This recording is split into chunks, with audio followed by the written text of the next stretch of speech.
Assalamualaikum warahmatullahi wabarakatuh.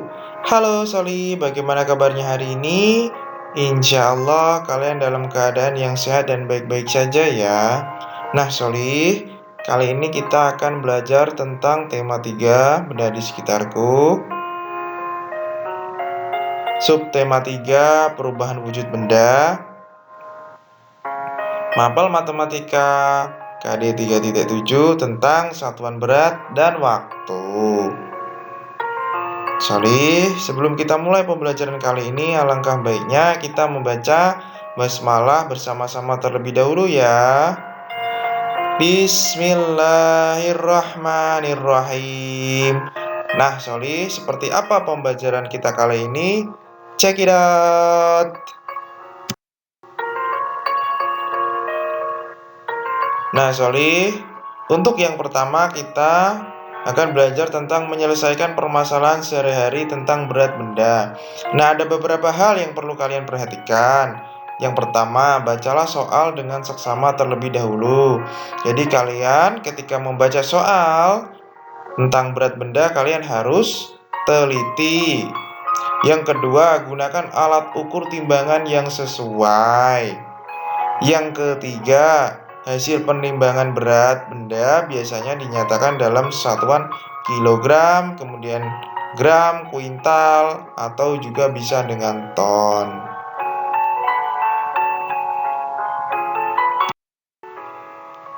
Nah, Soli, untuk selanjutnya ada hubungan antar satuan berat. Seperti yang kalian lihat, di sini ada gambar tentang tangga satuan berat. Nah, tangga satuan berat ini dimulai dari kilogram. Kemudian ada dekagram, ada hektogram. Kemudian selanjutnya ada dekagram, ada gram. Kemudian ada desigram, sentigram, dan ada miligram. Perlu kalian ketahui, Soli, ketika turun satu tangga, misalkan dari kilogram ke hektogram, maka dikalikan dengan 10. Apabila naik, maka sebaliknya. Apabila naik satu tangga, misalkan dari miligram ke sentigram, maka akan dibagi dengan 10.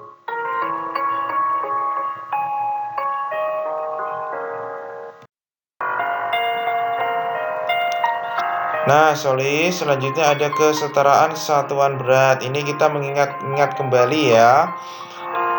Ada satuan berat itu misalkan ada kilogram, ada juga dengan gram, bahwa 1 kilogram itu sama dengan 1000 gram. Dari mana kita tahu 1 kilogram itu sama dengan 1000 gram? Tentu kalian bisa tahu dari gambar tangga satuan berat seperti yang sudah Bapak paparkan tadi ya, atau Bapak jelaskan tadi. Apabila turun dikalikan 10. Apabila turun satu tangga dikalikan 10. Apabila turunnya 2 tangga berarti dikalikan 10, dikalikan 10 lagi. Begitu pula sebaliknya. Kalau naik dibagi. Oke, mudah ya Soli ya.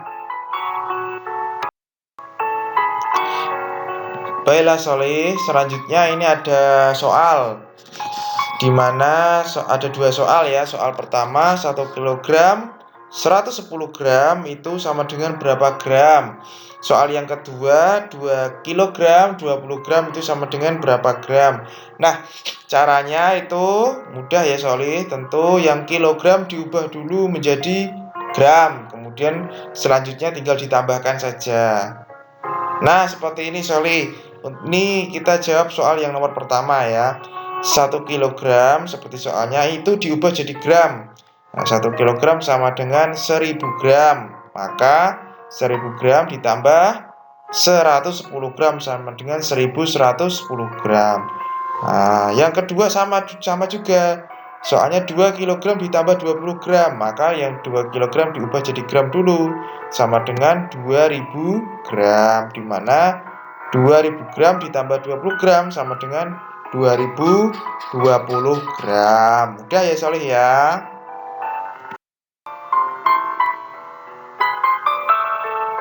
Untuk selanjutnya ada menyelesaikan masalah kesetaraan satuan berat.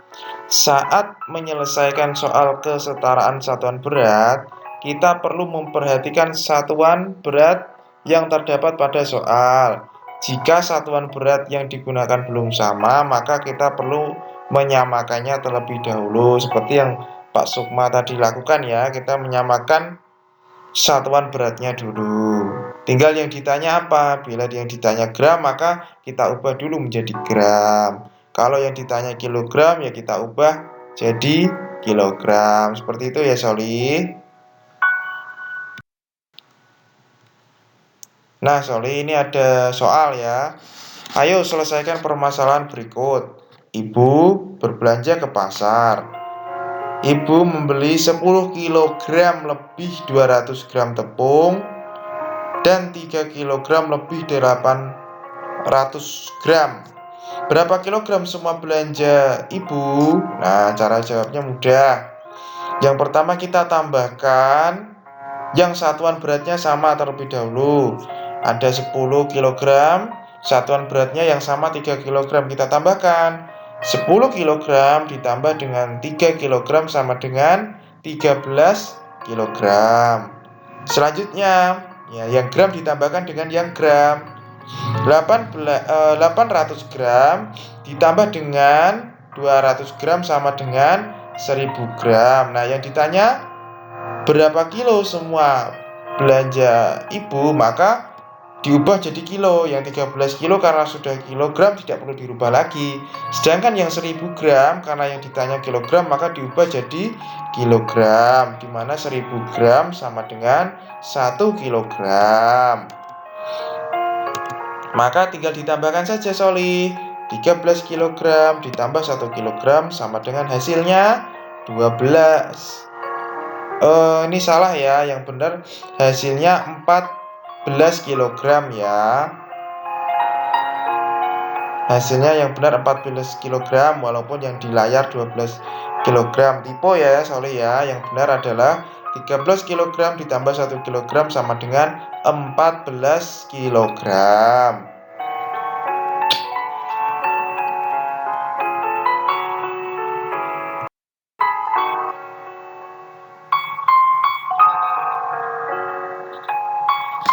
Baik, Soli, untuk selanjutnya ada satuan waktu dalam kehidupan sehari-hari. Nah, ini ada beberapa alat pengukur waktu ya. Misalkan bisa dengan jam atau bisa juga dengan stopwatch. Juga masih ada alat ukur waktu yang lainnya. Nah, satuan waktu sendiri ada detik, kemudian ada menit, juga ada jam.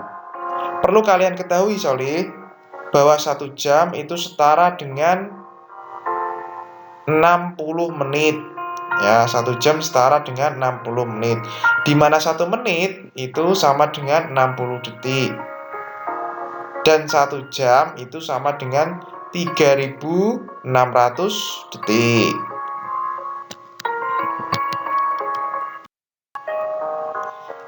Nah, Soli, ini ada beberapa alat ukur waktu ya. Yang pertama ada jam analog dan jam digital, yang tentunya kita akan banyak menemunya dalam kehidupan sehari-hari, baik di rumah, di sekolah, kemudian di tempat-tempat umum, dan masih banyak yang lainnya.